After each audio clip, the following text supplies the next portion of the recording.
कथा, पुरुषार्थ कथा, सुनो सुनो सिद्धार्थ कथा।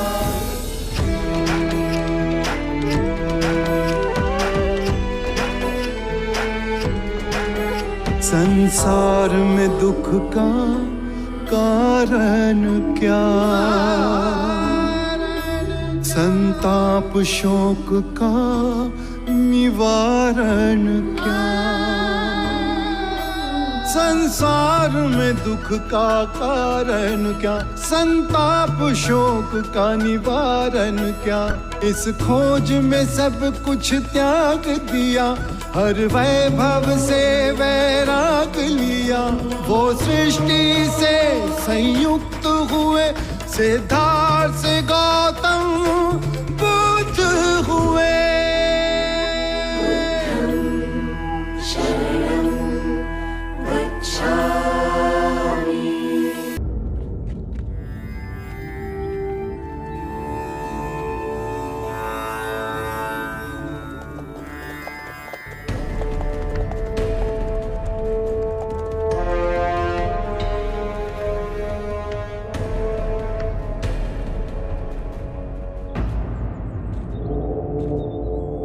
बुद्ध, ये मैं क्या सुन रहा हूं?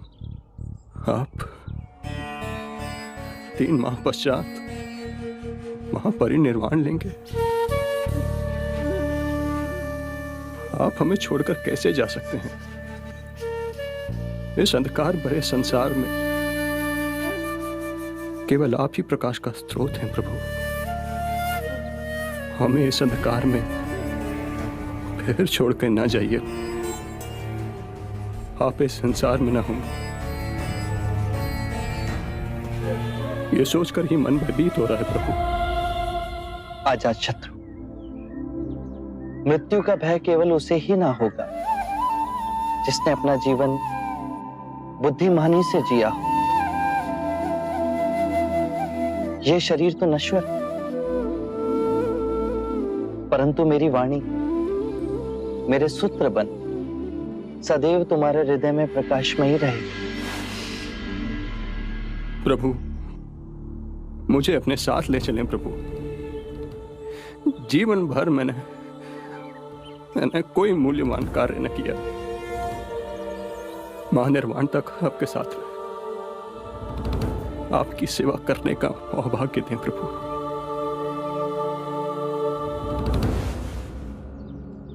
अजातशत्रु, यदि तुम मेरे साथ चल पड़े तो तुम्हारे प्राणों से भी अधिक प्रिय मगध का क्या होगा। तुम राजा हो तो अपने राज धर्म से कैसे विमुख हो सकते हो? तुम पर कितने मनुष्यों का उत्तरदायित्व है और यही तुम्हारा धर्म है। अजातशत्रु, अपने धर्म को ना छोड़ो। मैंने तुमसे कहा था ना, यदि राजा धार्मिक हो राज्य करेगा तो सारी प्रजा धार्मिक हो जाएगी। जब आंखें खुली तभी सवेरा हो जाता है। स्वयं को सुरीला बना। जब सुरीले हो जाओगे तो अपने अंदर धर्म का उदय पाओगे और उस धर्म से ब्राह्मण, मंत्रीगण, गृहपति सब कंपित होंगे, सब तरंगित होंगे। और जब वो धार्मिक हो जाएंगे तो सारी प्रजा धार्मिक हो जाएगी। प्रभु, आपको फिर न देख सकूंगा। इस भय से मेरा दम घुट रहा है प्रभु। जीवन जीने का एक ही रहस्य है, स्वयं को भय से मुक्त कर दो। ना ही आने वाले कल की चिंता और ना ही बीते हुए कल का रोना और ना ही भयवश किसी के साथ चिपको। जीवन का एक सत्य और समझो अजातशत्रु, यदि तुम किसी व्यक्ति, विचार, वस्तु से चिपकोगे तो उसे गवा दोगे। जिस क्षण तुमने सहायता के लिए हाथ फैलाना बंद किया, उसी क्षण से तुम पूर्ण मुक्त हो जाओगे। प्रभु, मुझे आपको छोड़ना होगा। किंतु आप मेरी अंतिम सांस तक मेरे साथ रहेंगे, मेरे अंतर मन में प्रज्वलित ज्योति की तरह आपका प्रकाश सदैव प्रज्वलित रहेगा।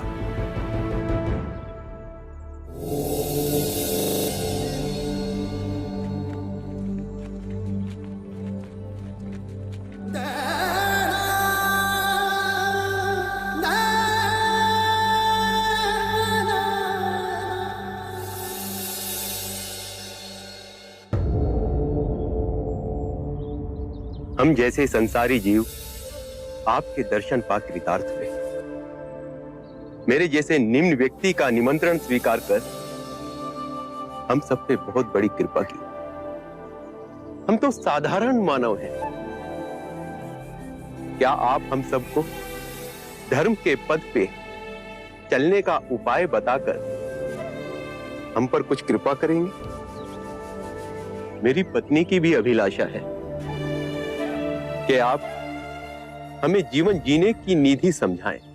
चंड, दाम्पत्य जीवन में सामंजस्य होना अति आवश्यक है। यदि पति और पत्नी के बीच में मधुर संबंध होंगे तो परिवार का सौभाग्य बढ़ेगा और परिवार का सौभाग्य फैलकर संपूर्ण मानव समाज को हर्षित करेगा।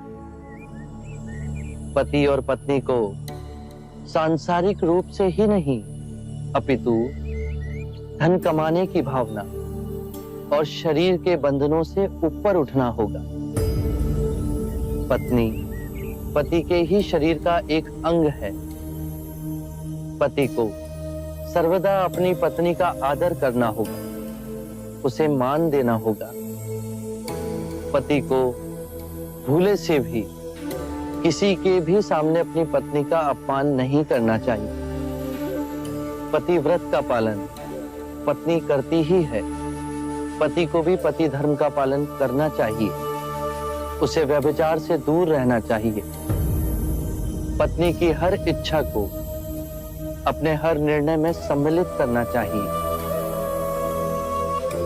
पत्नी का धर्म है पति से सर्वदा प्रेम करना। पति के परिवार को स्वयं का परिवार बनाना, उसके परिवारजनों के लिए सर्वदा अपने हृदय में प्रेम और सेवा का भाव रखना, अतिथियों का आदर करना। यदि परस्पर विश्वास से जिए तो परम ज्ञान की ओर एक साथ जाओगे। कृपा प्रभु, जीवन आपके दिखाए पथ पर चले, उसके कुछ मूल नियम बताने का सौभाग्य दें। अच्छे मनुष्य की संगत करो। बुरे केवल वो हैं जो ध्यान पूर्वक नहीं जी रहे। वो तुम्हारा भी ध्यान छीन लेंगे। अपने आसपास ऐसा वातावरण बनाओ जिससे आत्मिक वृद्धि हो। जब अंतर्मन शुद्ध होगा तो आपके सभी कृत्य धार्मिक हो जाएंगे। जो भी करो, चाहे अपना व्यवसाय या गृहिणी का कार्य, उसे गहनता से समझकर उत्तम करने की चेष्टा करो। खाना भी पकाओ तो कार्य की तरह नहीं, अभूतपूर्ण अवसर की तरह। अपने और अपने पति के माता पिता, अपने बच्चों और आपके जीवन से जो भी जुड़े हैं उनकी देखभाल करो। केवल अपने लिए स्वार्थी हो जीवन ना जियो। अपना धन, वैभव, सुख, संपदा सब में बांटो। जुआ और नशे से दूर रहो। अपने अंदर नम्रता, कृतज्ञता और साधारण जीवन के पौधे को सींचो और उपजाओ। जब भी समय मिले भिक्षु से संपर्क कर ध्यान साधना का अभ्यास करो।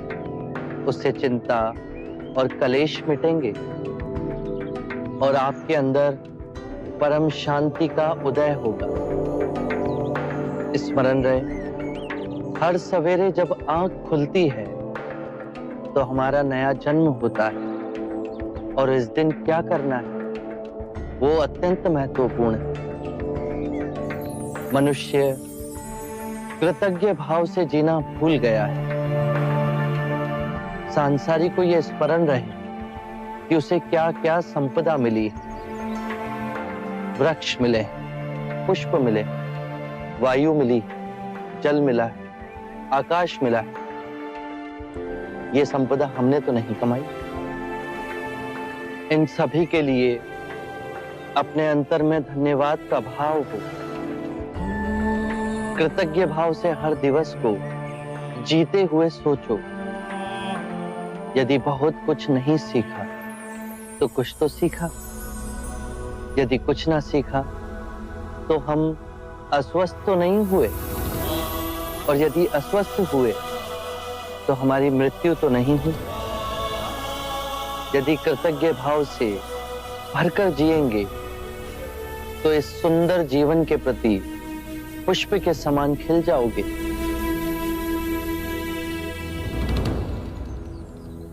प्रभु, अब आप भोजन के लिए पधारें।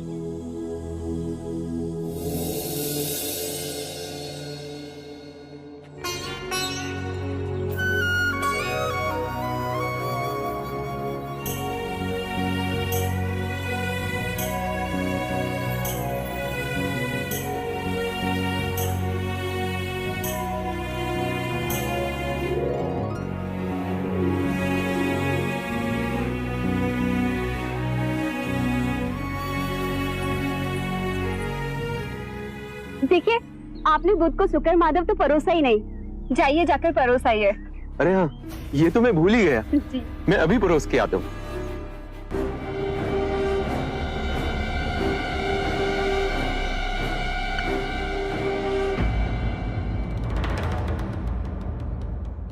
ये शुक्र माधव तो मैं आपको परोसना भूल ही गया।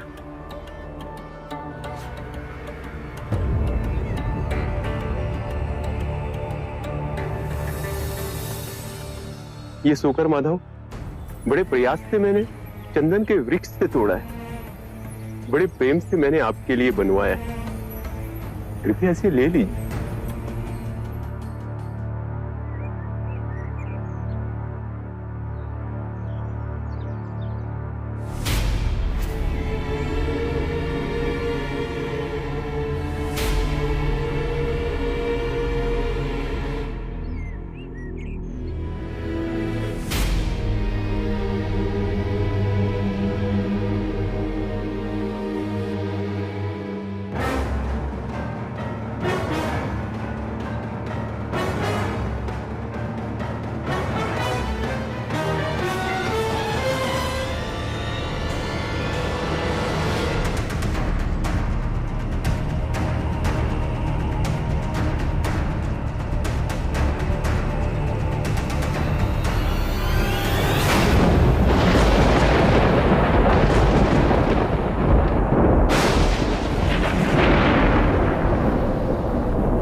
ये बिजली की चमक, ये बादलों का गरजना,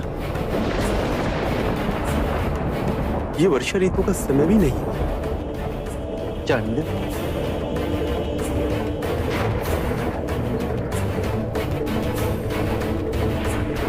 चंद, बचे हुए शुक्र माधव को धरती में गाड़ाओ।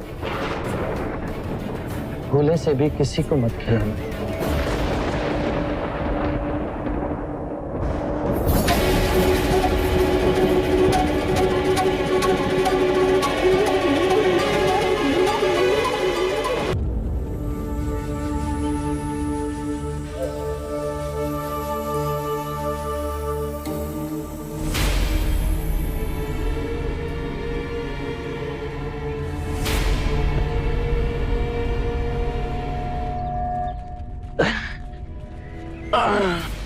बुध, क्या हुआ बुध?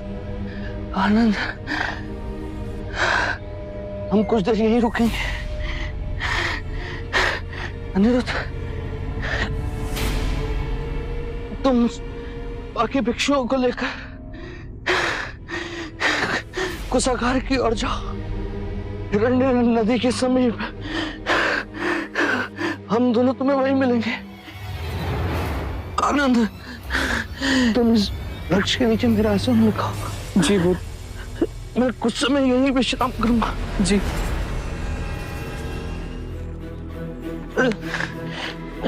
आइए बुद्ध।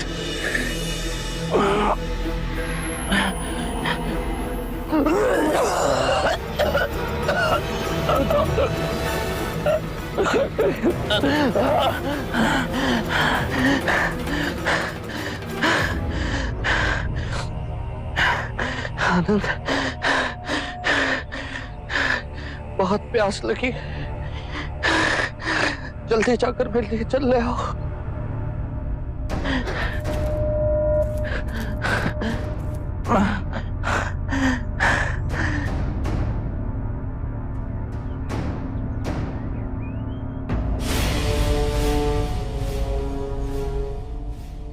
ऐसा गंदा पानी नहीं दे सकता मैं बुद्ध को।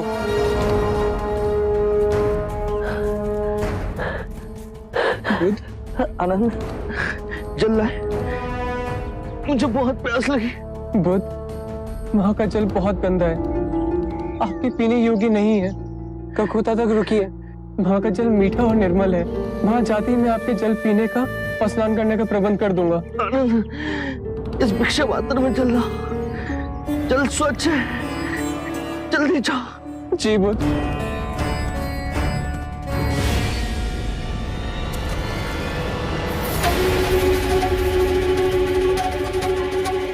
ये कैसे हो गया? भिक्षा पात्र डालते ही पानी शुद्ध हो गया। बुद्ध।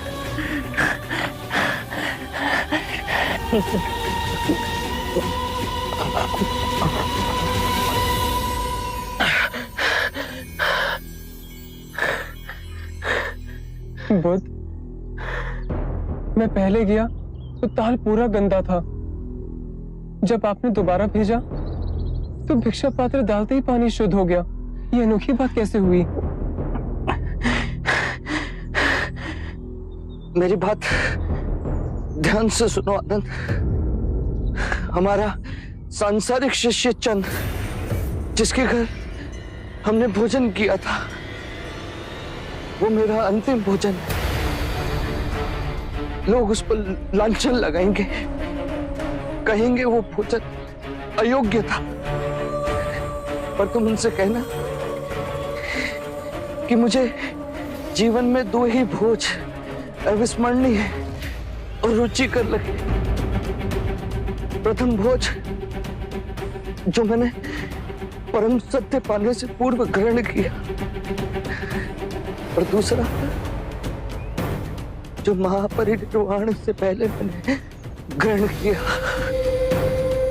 चांद को व्यथा नहीं हो, उसे प्रसन्नता हो कि उन 2 भोजन में से एक भोजन उसने मेरे लिए परोसा था।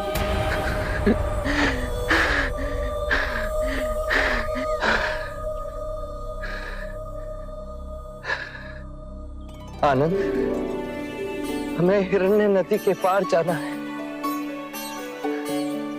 कुशागार के समीप।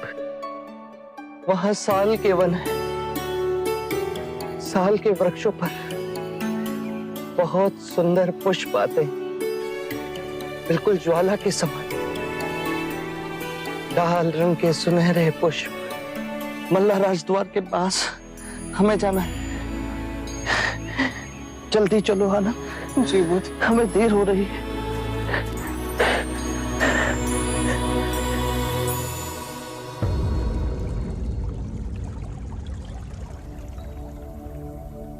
आइए, आराम से बुद्ध, आराम से।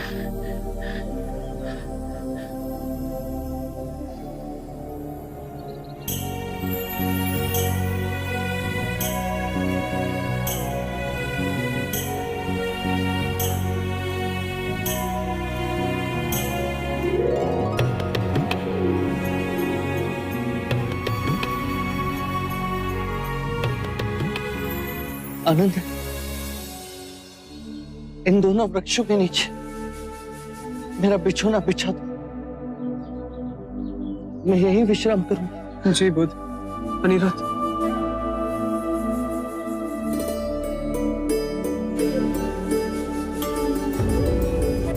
अनिरुद्ध, धर्म का स्वभाव तथागत है। तथागत का अर्थ है जो है, जैसा है। इसी अद्भुत तथागत से कमल का पुष्प उत्पन्न हुआ। तथागत से अनिरुद्ध का उदय हुआ। आप सभी का उदय हुआ। आनंद का उदय हुआ। इस संपूर्ण प्रकृति का उदय हुआ। जो भी तथागत से उत्पन्न हुआ है और जो भी तथागत में विलीन होगा, उसे हम तथागत कह सकते हैं। धर्म कहीं से नहीं उपजते और ना ही कहीं जाते हैं। धर्म केवल है और रहेंगे।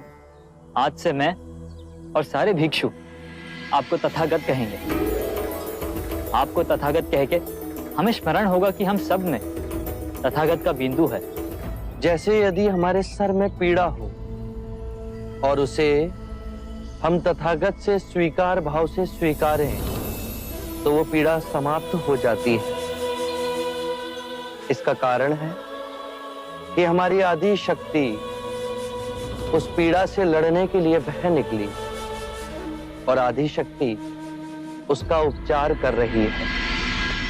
ये दोनों विभाजित शक्तियां सर की पीड़ा से अधिक सर को दुखा रही हैं।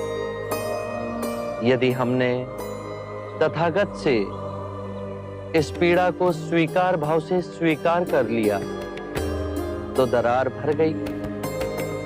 अब हमारी सारी शक्ति इस पीड़ा को आरोग्य करने में जुट जाएगी। आइए बुद्ध।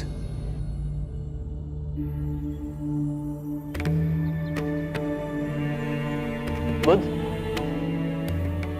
अपने जीवन में अदृश्य सत्य को भी अपने में यथार्थ कर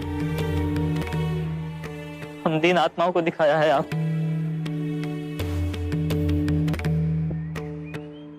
क्या हुआ भिक्षु अनिरुद्ध? आप तो धैर्यवान, फिर आज रो क्यों गए?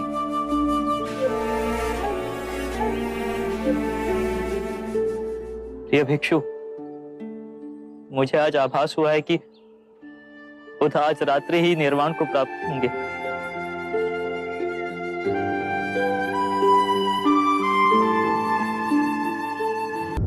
आनंद, मेरा सिर उत्तर की ओर होना चाहिए। मैं दाईं ओर लेटूंगा। जी बुद्ध।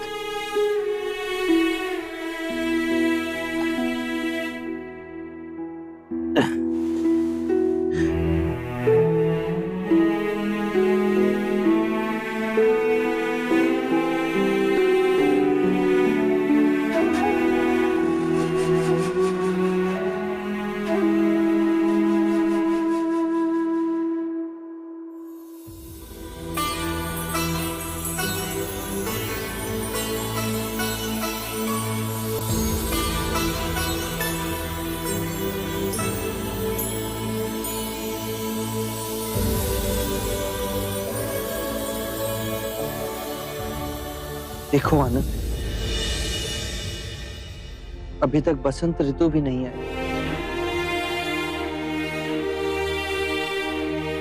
और इन शाल के वृक्षों पर कैसे लाल पुष्प भर इन्हें झुका रहे हैं। देखो कैसे ये पुष्प वर्षा की एक एक बूंदों के समान मेरे वस्त्रों पर बरस रहे हैं।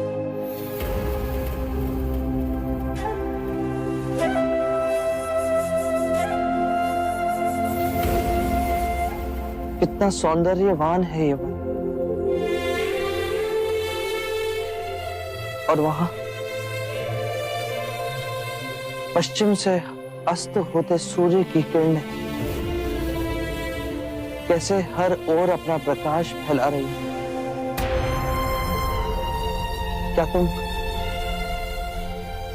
साल की इन टहनियों में बहती वायु के संगीत को सुन पा रहे हो?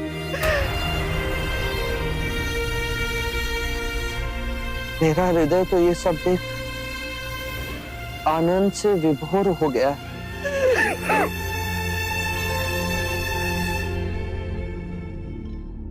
मेरे प्रिय भिक्षु,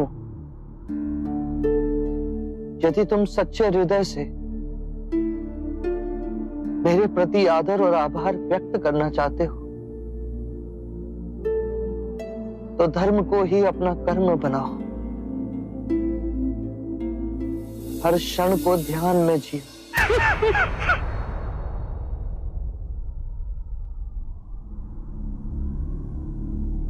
अनिरुद्ध, आनंद कहाँ है? उसे बुला के लाओ।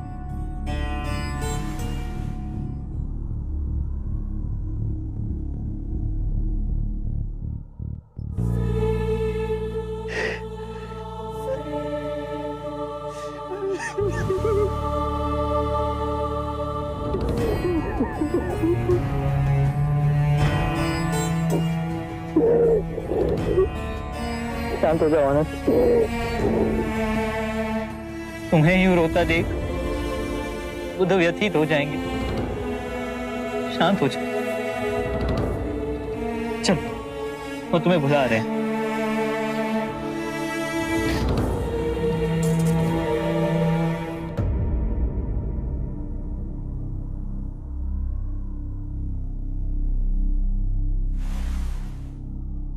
इतने व्यथित ना हो आनंद। मैंने कितनी बार तुम्हें चेताया है कि सभी धर्म अनित्य है। जन्म में मृत्यु के पदचाप है,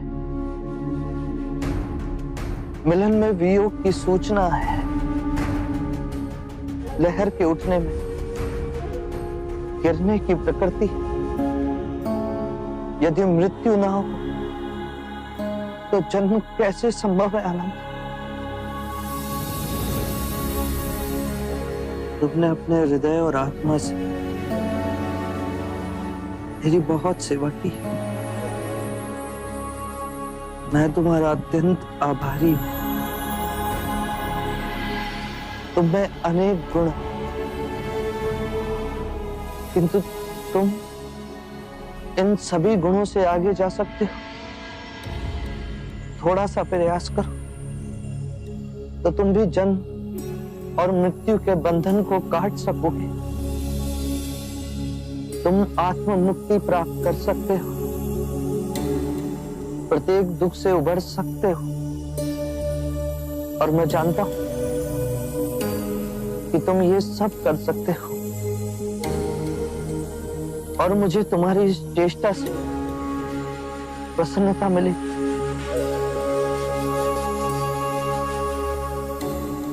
आनंद की 4 विशेषताएं हैं। वो नम्र वाणी बोलता है, उसे जो मिलता है वो उसमें प्रसन्न होता है। आनंद सबके लिए समान भाव से दयालु है, और आनंद का चुप रहना किसी को अच्छा नहीं लगता, मुझे भी नहीं। आनंद, तुमने कारण ना पूछ सर्वदा मेरी बात मानी। मेरे देह त्यागने के बाद बहुत से कार्य तुम्हें करने। तथागत, कृपया आप यहाँ दया ना त्यागिए। कुशीनार मिट्टी के घरों से बना एक छोटा गांव है।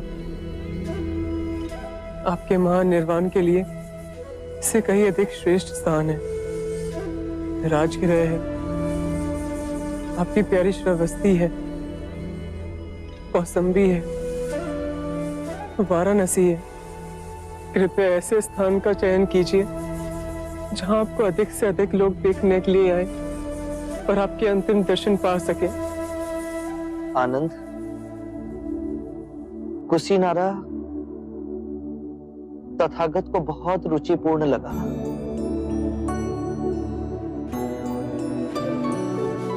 छोटा सा मिट्टी के घरों का गांव, साल के वृक्षों से वर्षा की एक एक बूंदों की तरह टपकते हुए ये पुष्प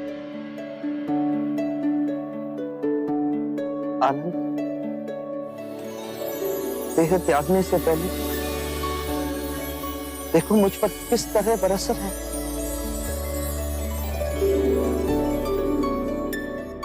आनंद, मेरा एक कार्य करो, कुशीनारा जाओ और वहां मल्ल नरेश को सूचित करो कि बुद्ध उनके वन में रुके हुए हैं और उनसे कहो कि आज रात्रि के तीसरे प्रहर में बुद्ध महापरिनिर्वाण लें।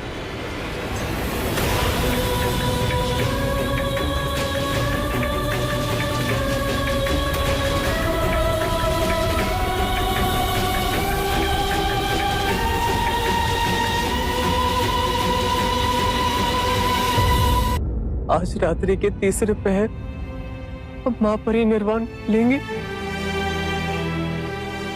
हाँ आनंद, इसीलिए शीघ्र अतिशीघ्र मल्ल नरेश को सूचित करो। यदि मैं आपको छोड़ गया और नहीं आनंद, रात्रि के तीसरे प्रहर से पहले नहीं। मैं भावी समय में देख रहा हूं, मेरे महापरिनिर्वाण के पश्चात कहीं मल्ल नरेश ये ना कहे कि मैंने उनके ही वन में महापरिनिर्वाण लिया और उन्हें सूचित भी नहीं किया गया। जब तक आनंद है आपकी हर इच्छा पूर्ण होगी बुद्ध। मैं अभी जा मल्लाचा को सूचित कराता हूं।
याद रहे,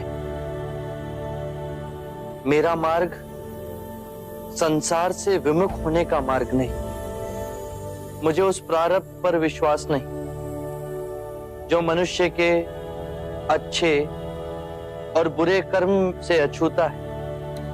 मुझे उस प्रारब्ध पर विश्वास है जो मनुष्य तब तक नहीं बना सकता जब तक वो स्वयं कर्म ना करे।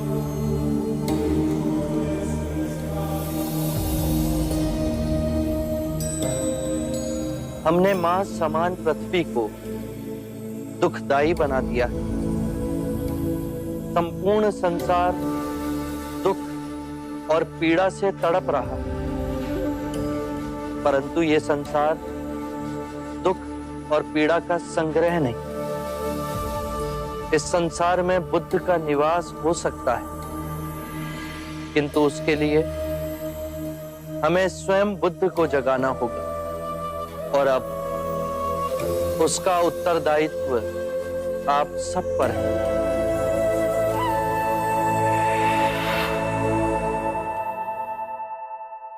अज्ञान ही दुख, भ्रम, चिंता को जन्म देता है। क्रोध, लोभ, अभिमान, स्वाभिमान, ईर्ष्या इसी अज्ञान की संतान है। माया का खेल विपरीत का है, दो रूपों का है, परंतु जीवन और मरण दो नहीं, एक ही है। हमें इस भ्रम को दूर करना है।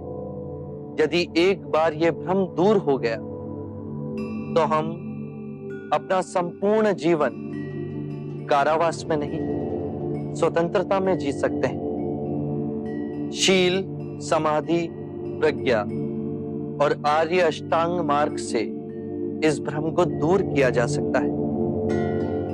एक बार पुनः दोहराता हूं,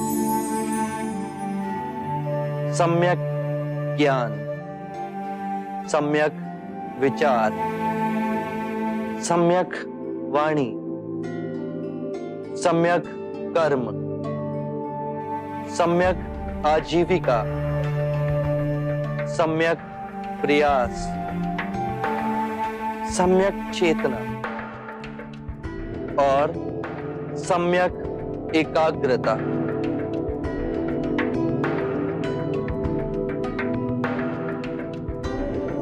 जिसकी निद्रा उड़ गई हो उसके लिए रात्रि बहुत लंबी है। जो थक गया है उसके लिए पड़ाव बहुत दूर है। जिसने अंधे हो अपना जीवन जिया और धर्म का मार्ग नहीं समझा, उसके जीवन में अनंत दुख है।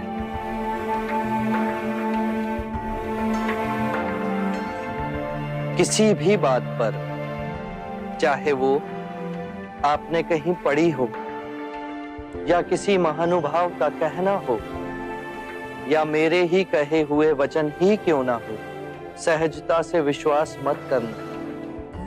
जब तक वो तुम्हारी बुद्धि, तुम्हारे विवेक और तुम्हारे सामान्य समझ की कसौटी पर खरा ना उतरे।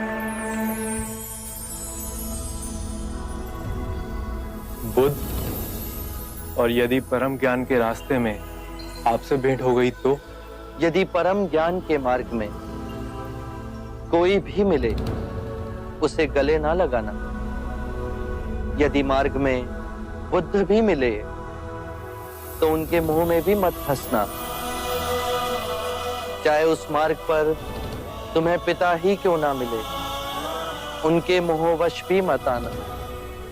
अपने जीवन को पूर्ण स्वेच्छा से जीना, किसी के बंधन में ना जीना।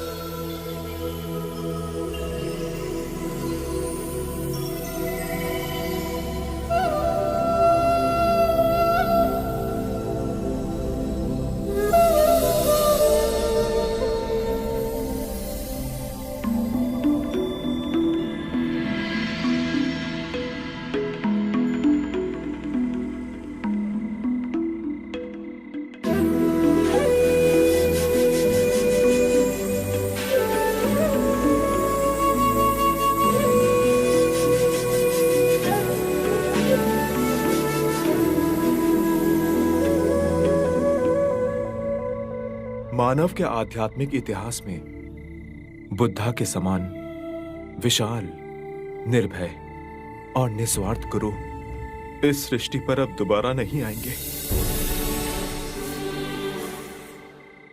जो करुणामयी हमारे ध्यान में आकर के हमें परम ज्ञान सूत्र समझा गए, जो प्रेमवश हमें अष्टांगिक मार्ग का संदेश सुनाकर चले गए, जो काल का चक्र चीर आने वाली शुभ मानवता को भी धर्म के पथ पर चलने की दिशा दिखा गए।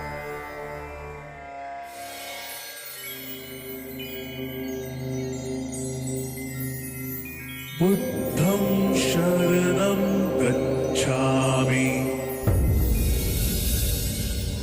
मृत्यु का भय उसे ना होगा जिसने अपना जीवन बुद्धिमानी से जिया हो।